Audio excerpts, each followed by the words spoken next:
Une proposition serait de renforcer l'éducation aux médias.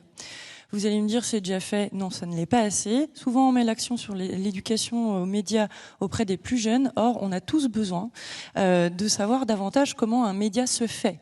Qui le fait, dans quelles conditions. À partir du moment où vous savez davantage comment l'information est recherchée, vérifiée, vous respectez davantage et vous consentez, du coup, à investir dans l'information. Parce que l'information a un coût, on le sait. Mais parfois, comme tout est disponible et avec un grand nombre d'informations qui semblent disponibles, on a l'impression que tout ça c'est gratuit et que ça n'aurait plus de valeur.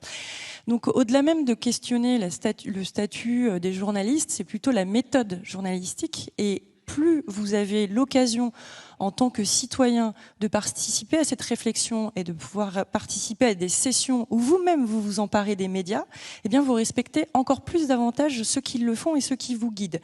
Donc le renfort de l'éducation des médias, ça a déjà été mis en place. Le CLEMI, qui est le centre de liaison des médias et pour l'éducation aux médias et l'information, existe depuis les années 80. On a des formations au niveau des enseignants depuis les années 2010. Or, et on l'a tous vu quand on est allé dans certains collèges ou lycées, parfois ça se fait, parfois pas du tout.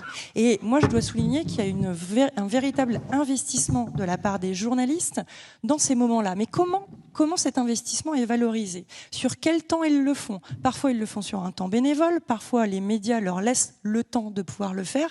Mais il va falloir qu'au-delà de leur travail, on va dire classique de journalisme, on reconnaisse le fait d'être un passeur de médias.